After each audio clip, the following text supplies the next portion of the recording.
আল্লাহ রাব্বুল আলামিন বলেন, কুল্লু নাফসিন যায়িকাতুল মাউত, প্রত্যেকটা প্রাণীকেই মৃত্যুর স্বাদ গ্রহণ করতেই হবে, মৃত্যু তাকে ধরবে। আল্লাহ তাআলা আরেক জায়গায় বলেন, আইনামা তাকুনু ইউদরিকুমুল মাউত ওয়ালাউ কুনতুম ফি বুরুজিম মুশাইয়াদা, তোমরা যেখানেই থাকো না কেন, সীসাডালা প্রাচীরের ভিতরেও যদি থাকো, তাহলেও সেখানে আমার মৃত্যু তোমাকে ধরবে। সীসাডালা প্রাচীরের ভিতরে লুকিয়েও তুমি মৃত্যু থেকে বাঁচতে পারবে না, ঠিক কিনা বলেন? মৃত্যু থেকে বাঁচা যাবে না। আল্লাহ তাআলা আরেক জায়গায় বলছেন, কুল ইন্নাল মাউতাল্লাযী তাফিরুনা মিনহু ফাইন্নাহু মুলাকীকুম সুম্মা তুরাদ্দুনা ইলা আলিমিল গায়বি ওয়াশ-শাহাদাতি ফায়ুনাব্বিউকুম বিমা কুনতুম তা'মালুন, সবকিছু তোমাকে খুলে খুলে আবার তিনি বলে দিবেন। সুবহানাল্লাহ। মৃত্যু থেকে পালানোর কোনো সুযোগ তো নাই। আমাকে, আপনাকে, আপনার রূহটা আবার আল্লাহর কাছে জমা দেওয়া হবে। আবার পরকালে আমি আপনি এই 60 বছর জিন্দেগি, 50 বছর জিন্দেগিতে যে যত বছরই হায়াত পেয়েছি, কি করেছি, সব কিছু রেকর্ড করা আছে। ওইগুলো আবার খুলে খুলে আমাদেরকে বলে দিবেন কে? আল্লাহ। আমাদের মৃত্যুর, এই যে আমাদের জীবনটা, সব কিছু রেকর্ড করা হচ্ছে, ঠিক কিনা বলেন? রেকর্ড করা হচ্ছে। আল্লাহ রাব্বুল আলামিন বলেন, কিরামান কাতিবিনা ইয়ালামুনা মা তাফআলুন, সম্মানিত দুজন ফেরেশতা আছে যারা সব লিখে যাচ্ছেন, আপনার আমল কি করছেন না করছেন সব কিছু রেকর্ড করে যাচ্ছেন দুজন সম্মানিত ফেরেশতা। সুতরাং ফেরেশতা যেহেতু রেকর্ড করে যাচ্ছেন, আর আল্লাহ তাআলা আমাদেরকে পরীক্ষার জন্য পৃথিবীতে পাঠিয়েছেন, তিনি পরীক্ষা করতে চান তোমাদের মধ্যে কে সুন্দর আমল করে। তাহলে পরীক্ষা যেহেতু করতে চান, এখন পরীক্ষা দিতে হবে কিনা বলেন? পরীক্ষা দেওয়ার জন্য পরীক্ষার সেন্টারের দরকার আছে না নাই? এই যে দাখিল পরীক্ষা, ম্যাট্রিক পরীক্ষা যারা দেয়, একটা নির্দিষ্ট সেন্টার আছে, ওইখানে যাওয়ার পরে পরীক্ষা দেয় তারা, ঠিক না? যেখানে সেখানে ইচ্ছা করলে পরীক্ষা দিতে পারবে না। আবার পরীক্ষা দেওয়ার জন্য রেজিস্ট্রেশন করতে হয়, ফর্ম ফিল আপ করতে হয়। এই রেজিস্ট্রেশন ফর্ম ফিল আপ না করলে আপনি ইচ্ছা করলেই পরীক্ষা দিতে পারবেন না, আপনার নামে প্রশ্ন আসবে না। আপনাকে রেজিস্ট্রেশন করতে হবে, ফর্ম ফিল আপ করার পরে যদি অ্যাডমিট কার্ড আপনার আসে, তাহলে আপনি শিওর, নিশ্চিত হলেন আপনি পরীক্ষা দিতে পারবেন, ঠিক কিনা বলেন? আমার ভাইয়েরা, পৃথিবীর পরীক্ষা দেওয়া না দেওয়া আপনার কাছে ইচ্ছাধীন। আপনি ইচ্ছা করলে পরীক্ষা দিতে পারবেন, ইচ্ছা করলে আপনি পরীক্ষা দিতে নাও পারবেন, কেউ আপনাকে কিছু বলবে না। আপনি ইচ্ছা পরীক্ষা দিবেন না, রেজিস্ট্রেশন করবেন না, সমস্যা নাই। কিন্তু আল্লাহ রাব্বুল আলামিনের যে পরীক্ষা চলছে, এটা আপনার কাছে হাত নাই, আপনার কোনো হাত নাই। ইচ্ছা করলে আপনি পরীক্ষা দিবেন, ইচ্ছা করলে পরীক্ষা দিবেন না, এরকম সুযোগ আল্লাহর পরীক্ষার মধ্যে নাই। এই পরীক্ষা হয়ে যাচ্ছে, আপনি ইচ্ছা করে দেন আর নাই দেন, পরীক্ষা কিন্তু চলছে, ঠিক না বলেন? যেদিন থেকে মায়ের গর্ভ থেকে পৃথিবীতে এসেছি, সেদিন থেকে আমাদের পরীক্ষা শুরু হয়ে গেছে। যেদিন মালাকুল মউত আমাদের গলা টিপে ধরবেন, এর মাঝখান সময় পর্যন্ত পরীক্ষা আমাদের চলতেই থাকবে। মৃত্যু থেকে পলায়ন করার কোনো সুযোগ নাই।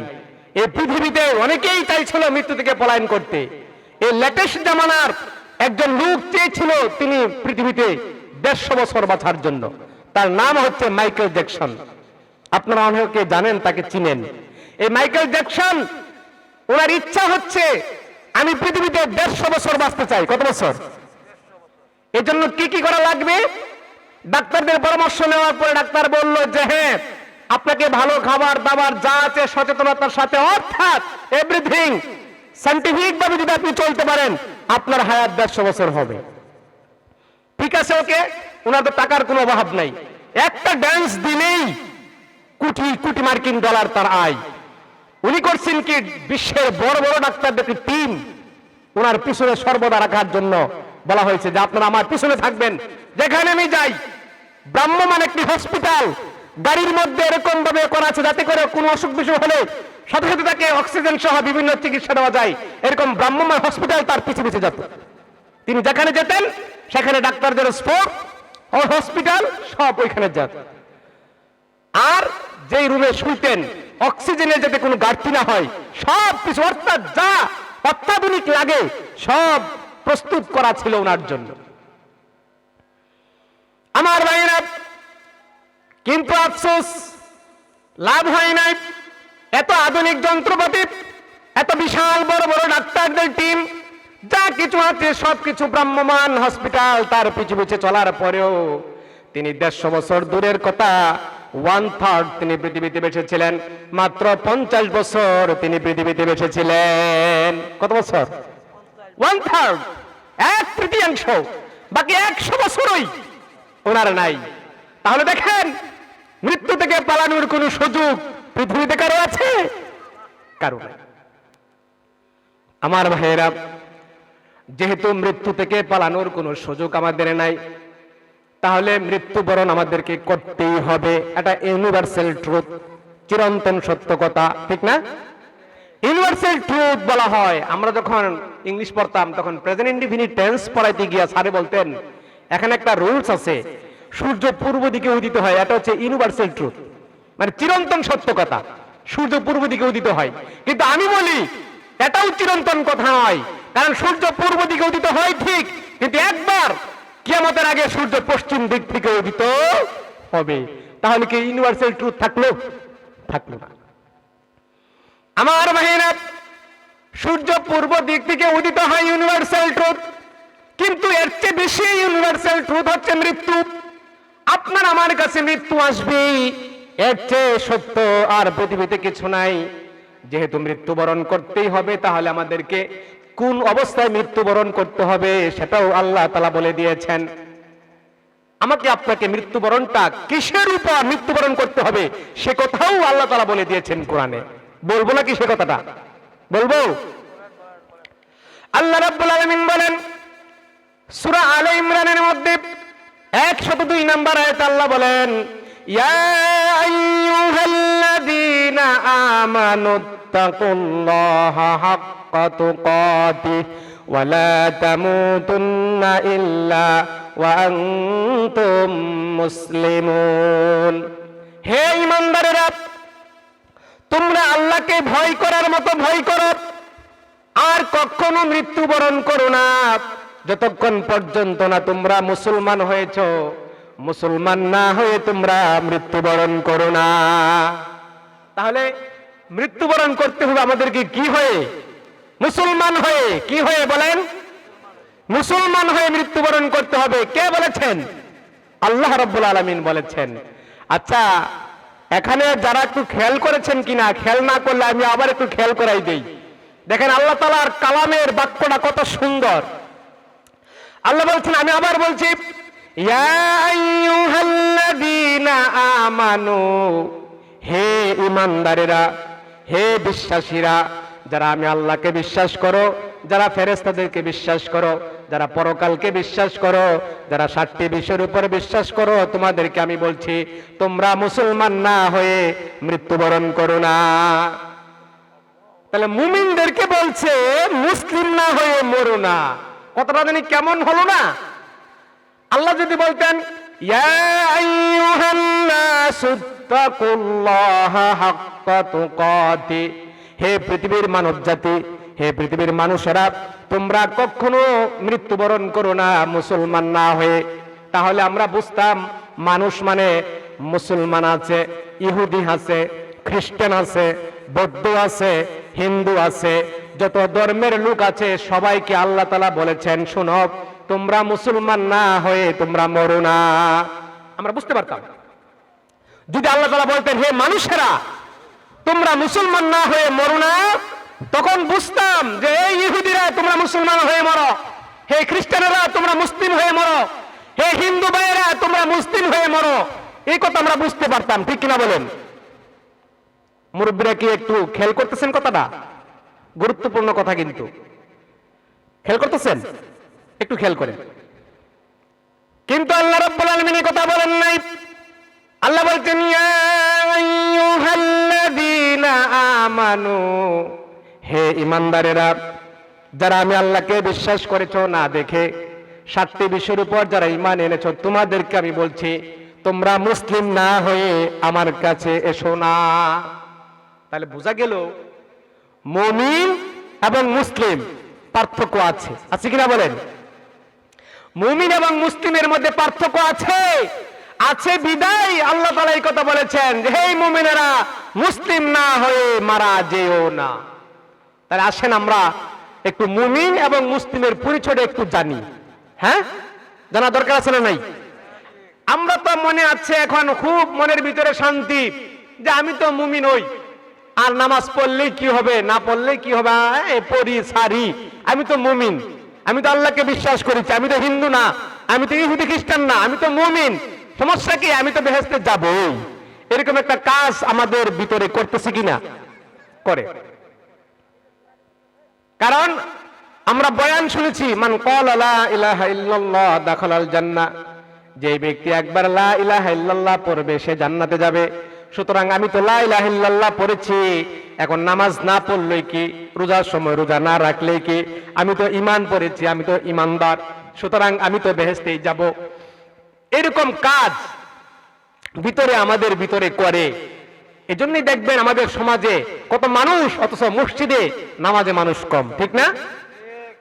কারণ হচ্ছে এই মুমিন এবং মুসলিমের পার্থক্যটা না বুঝার কারণে আজকে আমাদের এই অবস্থা। তাহলে আসেন আমরা মুমিন শব্দটার অর্থ জানি।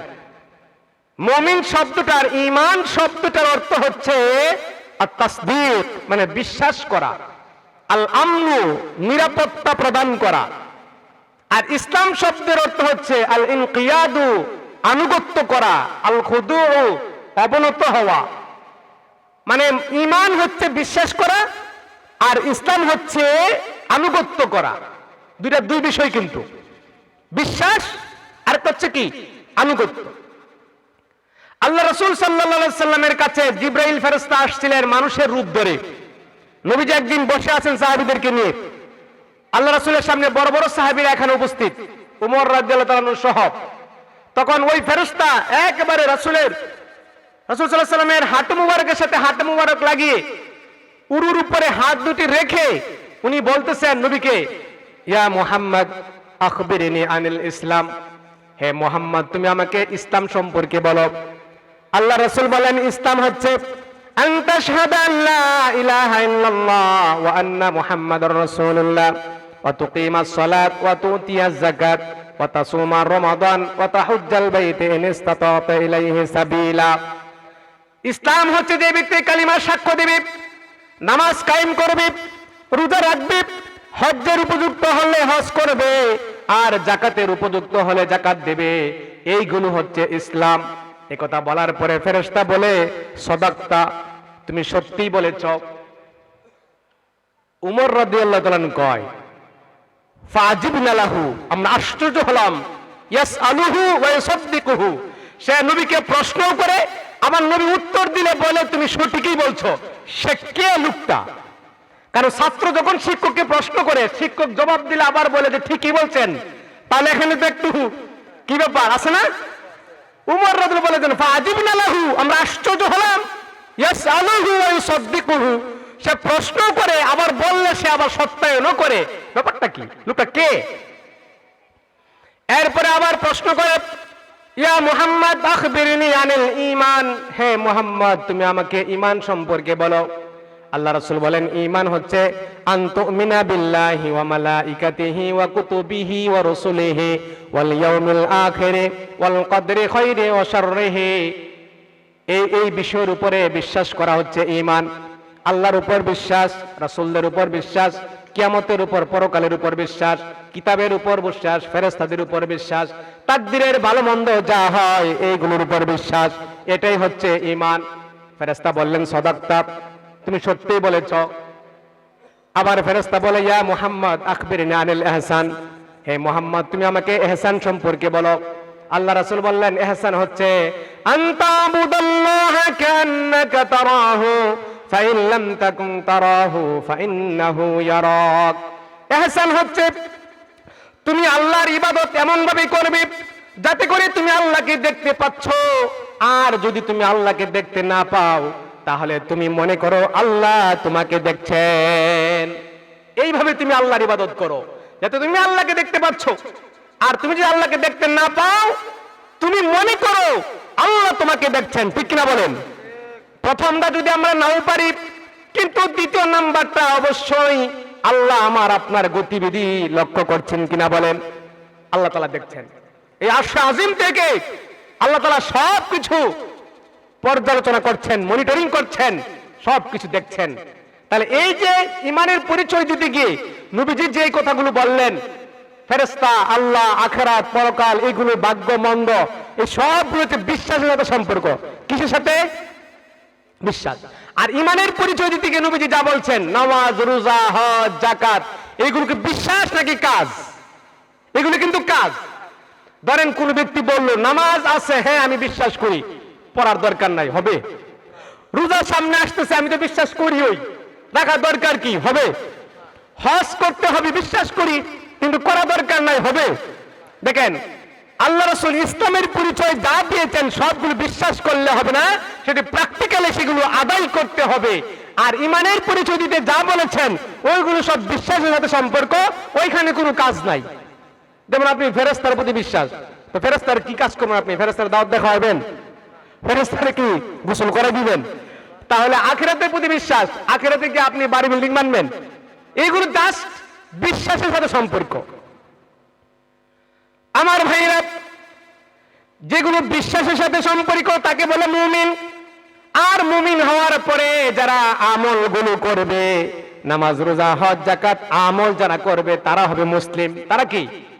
তাহলে আশা করি আপনারা পার্থক্যটা বুঝতে পারছেন। এজন্য আল্লাহ রাব্বুল আলামিন বলেন, ইয়া আইয়ুহাল্লাযীনা আমানুত্তাকুল্লাহা হাক্কা তুকাতিহি ওয়া লা তামুতুন্না ইল্লা ওয়া আনতুম মুসলিমুন। হে পৃথিবীর মুমিনেরা, শুধু তোমরা 7টি বিষয়ের উপরে বিশ্বাস স্থাপন করে বসে থেকো না, তোমরা আমলগুলো করো, আমল করে মুসলিম হয়ে তারপরে তোমরা কবরে আসিও। এই কথাটাই আল্লাহ তাআলা বলেছেন। আজকে বিশ্বাস করে আমাদের অনেকেই আমরা বসে আছি যে আমরা তো হ্যাঁ ইমানদার, ইমান আনছি, তো আখিরাতে বেহেশতে যাবই যাব, কিন্তু এটা ভুল।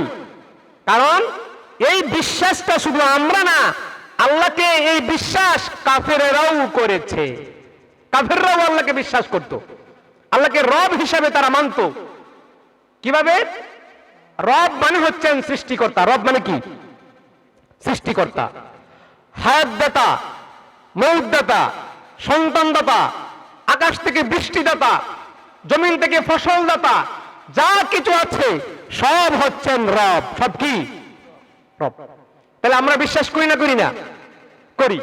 তাহলে এই যে আল্লাহকে রব হিসাবে মানা, হায়াত, মৌত, সন্তান, রিজিক, যা আছে, বৃষ্টি, ঝড়, তুফান, সব দেওয়ার মালিক যে আল্লাহ, এটা আমরা যেমন বিশ্বাস করি, এটা আবু জেহেল বিশ্বাস করত, আবু লাহাব বিশ্বাস করত, কাফেররাও বিশ্বাস করত। এটার দলিল মহাগ্রন্থ আল কোরআনে বহু জায়গায় আছে। আল্লাহ রাব্বুল আলামিন বলেন সূরা লুকমানে বলেন, ওয়ালা ইনসালতাহুম মান খালাকাস সামাওয়াতি ওয়াল আরদা লা ইয়াকুলুনাল্লাহ। হে আমার নবী, আপনি যদি কাফেরদেরকে জিজ্ঞেস করেন, ও কাফেররা তোমরা বলো এই বিশাল আকাশ এবং জমিন কে সৃষ্টি করেছেন, কাফেররা বলবে লা ইয়াকুলুনাল্লাহ, অবশ্যই অবশ্যই আল্লাহ। কে? আল্লাহ। স্বীকার করছে কে? কাফেররা। আরেক আয়াতে আল্লাহ বলেন, ওয়ালা ইনসালতাহুম মান খালাকাস সামাওয়াতি ওয়াল আরদা ওয়াশ শামসা ওয়াল কমার লা ইয়াকুলুনাল্লাহ। আমার বিশ্বনবী কাফেরদেরকে যদি জিজ্ঞেস করেন, ও কাফেররা বলো কে আকাশ জমিন সৃষ্টি করেছে, আর কে চন্দ্র সূর্যকে সৃষ্টি করেছে, এগুলোকে কে ঘূর্ণায়মান করছে, একটা আরেকটার সাথে লাগে না, এরকম কে পরিভ্রমণ করাচ্ছে, কে? তাদেরকে জিজ্ঞেস করুন। তারা বলবে লা ইয়াকুলুনাল্লাহ, অবশ্যই অবশ্যই আল্লাহ। তারা স্বীকার করবে। কোরআনের আরেক জায়গায় আল্লাহ তাআলা বলছেন ওয়ালাইন সাআলতাহুম মান নাযালা মিনাস সামাই মাআন ফাআহইয়া বিহিল আরদা মিন বা'দি মাউতিহা লা ইয়াকুলুনাল্লাহ। আমার নবী কাফেরদেরকে যদি জিজ্ঞেস করেন, তোমরা বলো কে আকাশ থেকে বৃষ্টি বর্ষণ করে আর সেই বৃষ্টির মাধ্যমে মরা জমিনটাকে জীবিত করে ফসলের ব্যবস্থা করে কে? এই জিজ্ঞেস করো। কাফেরেরা বলবে লা ইয়াকুলুনাল্লাহ, এই কাজটা অবশ্যই অবশ্যই আল্লাহ করেন। কে করেন? স্বীকার করতেছে কে? কাফেরেরা। কিন্তু এটা কিন্তু কোরআনের দলিল বলছে, এগুলো আমার কোনো বানানো কথা না, কাফেরেরা বলতেছে। আরেক জায়গায় আল্লাহ রাব্বুল আলামিন বলেন কুল মান ইয়ারযুকুকুম মিনাস সামাই ওয়াল আরদ আম্মান ইয়ামলিকুস সামআ ওয়াল আবসার ওয়া মান ইউখরিজুল হাইয়া মিনাল মাইয়িতি ওয়া ইউখরিজুল মাইয়িতা মিনাল হাই ওয়া মান ইউদাব্বিরুল আমর ফাসায়াকুলুনাল্লাহ।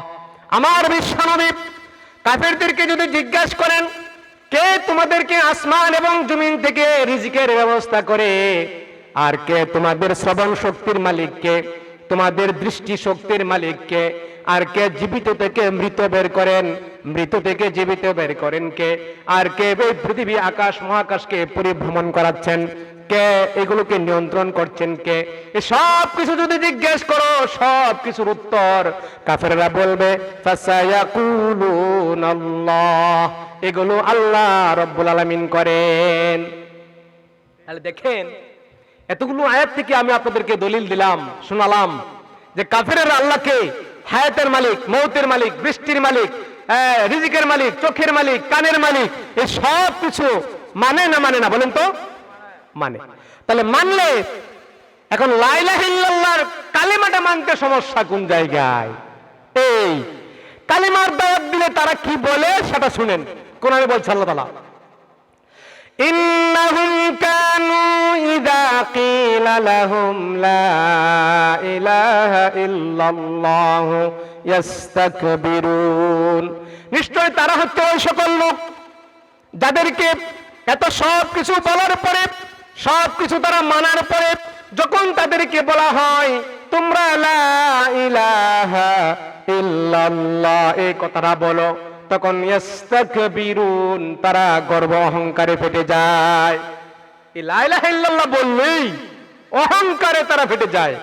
তারা এটা মানতে পারে না, বরঞ্চ তারা বলে কি ওয়ায়াকুলুনা আইন্না লাতারিকু আলিহাতিনা লিশাইরিম মাজনুন, আমরা কি পাগল কবির কথায় আমাদের ইলাহদেরকে ছেড়ে দেব? যে ইলাহদেরকে আমরা মেনে এসেছি, এই যে পাগল কবি যে কথা বলে, এই পাগল কবির কথাই কি আমরা আমাদের ইলাহদেরকে ছেড়ে দেব নাকি? এই কাফেররা এখন নবীকে পাগল কবি বলে, বলেন নাউজুবিল্লাহ। তাহলে বোঝা গেল রব হিসাবে মানা এক জিনিস, আর আল্লাহকে ইলাহ হিসাবে মানা কি আরেক জিনিস, ঠিক কিনা বলেন? রব হিসাবে তারা মানে, শুধু মানেই না, তারা আল্লাহর কাছে বিপদে পড়লে কাফেররা দুআও করত। সূরা লুকমানে আল্লাহ রাব্বুল আলামিন বলেন ওয়াইদা গাশিয়াহুম মাউজুন কাযযুলালি দাআউল্লাহা মুখলিসিনা লাহুদ্দিন, যখন তারা সমুদ্রে যখন যানবাহন নিয়ে বের হতো, প্রচন্ড ঢেউ যখন আসতো, ছায়ার মতো বড় বড় ঢেউ যখন আসতো, এই অবস্থায় দেখে কাফেররা অন্তর দিয়ে খালেস নিয়তে আল্লাহকে ডাকা শুরু করে দেয়। বিপদে পড়লে তারা আল্লাহকে কি করে ডাকে। আবু জেহেলও কিন্তু আল্লাহর কাছে দোয়া করছে। বদর যুদ্ধে যখন যাবে, বদর যুদ্ধের আগে আবু জেহেলও আল্লাহর কাছে দোয়া করতেছে যে আল্লাহ, যুদ্ধে যাচ্ছি, যে সঠিক পথের উপর আছে তাকে বিজয় দান করবা। নবী মুহাম্মদ সাল্লাল্লাহু আলাইহি ওয়াসাল্লাম আল্লাহর কাছে দোয়া করছেন, আল্লাহ যুদ্ধে যাচ্ছি, তোমার সাহায্য চাই। তাহলে দেখেন তাদের আল্লাহর প্রতি বিশ্বাস রব হিসেবে আছে না নাই, কিন্তু এলাহ হিসেবে মানতে পারে না। শুধু মানা হয় না, এলাহ হিসেবে মানতে পারে না, তার আল্লাহর কাছে দোয়াও করে। আবার বলে কি, আল্লাহুম্মা ইন কানা হাযা হুয়াল হাক্কু মিন ইনদিক ফাআমতির আলাইনা হিজারাতাম মিনাস সামাই আও ইতিনা বিআযাবিন আলীম। ও আমার আল্লাহ, নবী মুহাম্মদ যেই কালিমার কথা বলে সেটা যদি আপনার পক্ষ থেকে যদি সত্যি হয়ে থাকে, তাহলে এই কালিমা গ্রহণ করার পরিবর্তে আমাদেরকে আকাশ থেকে পাথরের বৃষ্টি বর্ষণ করে এই পৃথিবীতে একবারে ধূলিসাৎ করে দাও, আমাদের কোনো আপত্তি নাই, কিন্তু মুহাম্মাদের কালিমা আমাদেরকে শোনায়ও না। নাউজুবিল্লাহ বলে। তারা পাথরের বৃষ্টিতে ধূলিসাৎ হয়ে যেতে পারে, কিন্তু মুহাম্মদ সাল্লাল্লাহু আলাইহি ওয়াসাল্লামের এই কালিমা তারা মানবে না। তাহলে সমস্যাটা কি? এই সমস্যাটাই হচ্ছে তারা জানে আল্লাহকে সৃষ্টিকর্তা, রব, জন্মের মালিক, হায়াতের মালিক, মওতের মালিক, এইগুলো মানলে সমস্যা নাই, কিন্তু এলাহ মানলে, আমি যদি ফজরের পরে এলাহ মালিক কালিমা ঘোষণা দেই, জোহরের সময় আমাকে নবী মুহাম্মদের পিছনে নামাজে যেতে হবে। যদি আমি এখনই কালিমার ঘোষণা দেই, এই যে রোজা আসতেছে, আমাকে রোজা রাখতে হবে। এখনো যদি কালিমার ঘোষণা দেই, আমি যে ড্রিঙ্কস করতাম সকাল সন্ধ্যায়, এই মদ পান আমি করতে পারবো না, নারীবাজি করতে পারবো না, চুরি বাটপারি করতে পারবো না, দুষ্টামি করতে পারবো না, লম্পটগিরি করতে পারবো না, মানুষকে অত্যাচার নির্যাতন করতে পারবো না, এগুলো না করে একেবারে খালেস মুসলিম হয়ে যেতে হবে আমাকে, এই ঘোষণাটা দিলেই তারা জানে। এজন্য ওইগুলো মানলেও ঈমান তারা আনতো না। কথা বুঝতে পারছেন আমার ভাইরা? তাহলে কাফেরেরা যদি আল্লাহকে রব মানে কিন্তু এলাহ হিসেবে যদি না মানে, আজকে আমাদের সমাজেও যারা আমরা আল্লাহকে রব হিসাবে মেনে বসে আছি, আল্লাহকে হায়াতের মালিক, মওতের মালিক, সন্তান দানের মালিক, রিজিকের মালিক, বৃষ্টির মালিক, এই সব কিছু মেনে বসে আছি, কিন্তু আল্লাহর কোনো যে আদেশগুলো আছে আদেশগুলো পালন করি না, নামাজ পড়ি না, রোজা রাখি না, হজ যাকাত দেই না, সত্য কথা বলি না, ভালো পথে চলি না, ভালো পথে চলি না, তাহলে বলেন আমরা কি মুমিন নাকি মুসলিম হতে পেরেছি কিনা? বলেন পারি নাই। আমরা কি মুসলিম হতে পেরেছি? পারি নাই, শুধু মুমিন হয়েছি। কিভাবে? যে লোকটা নামাজ পড়ে না, তাকেও যদি আপনি রাস্তা জিজ্ঞেস করেন যে ভাই একটু দাঁড়ান, আপনি কি আল্লাহকে মানেন? ও কিন্তু নামাজ পড়ে না, দেখবেন মসজিদে কোনোদিন যায় না, এই ভাই একটু দাঁড়ান, আল্লাহকে মানেন? হ্যাঁ অবশ্যই মানি। আখিরাত বিশ্বাস করেন? হ্যাঁ করি। এই ফেরেশতা মানেন? হ্যাঁ ভাই বিশ্বাস করি। এইগুলো কিন্তু সবই বিশ্বাস করে জিজ্ঞেস করলে, কিন্তু নামাজটা পড়বো কিন্তু কাজ কামের জন্য পড়তে পারতেছি না, আছে কিনা? আমার ভাইরা, মাহে রমজান আসতে যারা গ্যাস্ট্রিকের দোহাই দিয়ে রোজা রাখতে চায় না, তাদেরকে ঠিকই আল্লাহর কথা বললে তারা আল্লাহকে মানে, ফেরেশতাদেরকে বিশ্বাস করে, নবীকে বিশ্বাস করে, কোরআন যে আল্লাহর কিতাব সাও বিশ্বাস করে, কিন্তু রোজার সময় তারা রোজা রাখতে রাজি না। তাহলে বোঝা গেল তারা শুধু বিশ্বাস করে মুমিন হয়েছে, আমল করে তারা মুসলিম হয় নাই। ঠিক না বলেন? আর যদি শুধু মুমিন হয়ে বসে থাকেন, মুসলিম না হন, এই মুমিন হয়ে আপনি বেহেশতে যেতে পারবেন না।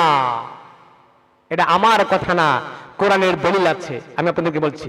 আল্লাহ রাব্বুল আলামিন বলেন, আহাসিবান নাসু আইয়ুতরাকু আইয়াকুলু আমান্না ওয়া হুম লা ইফতানুন। পৃথিবীর মানুষ, তোমরা কি মনে করেছো নাকি এই কথা বললেই তোমাদেরকে আমি জান্নাত দিয়ে দিব? আমি তোমাদের উপর, আমরা তোমার উপর ঈমান এনেছি, তোমাকে বিশ্বাস করেছি, 7টি বিষয়ের উপর বিশ্বাস করেছি, এই কথা বললে আমি তোমাদেরকে আখিরাতে জান্নাত দিয়ে দিব। ওয়া হুম লা ইফতানুন, তোমাদেরকে অতঃ পরীক্ষা করা হবে না। আল্লাহ বলছেন, হে মানুষেরা, তুমি আখিরাতের ময়দানে গিয়ে বলবা যে আল্লাহ আমরা তো বিশ্বাস করেছিলাম তোমাকে দুনিয়ার জীবনে, তোমার এই কোরআনটাকে বিশ্বাস করেছি, নবীকে বিশ্বাস করেছি, এই সব তো বিশ্বাস করেছি, আজকে আমাদেরকে জান্নাত দিয়ে দাও না। এই কথা বললেই কি তোমাদেরকে জান্নাত দিয়ে দিব? ওয়া হুম লা ইফতানুন, অথচ তোমাদেরকে পরীক্ষা করা হবে না।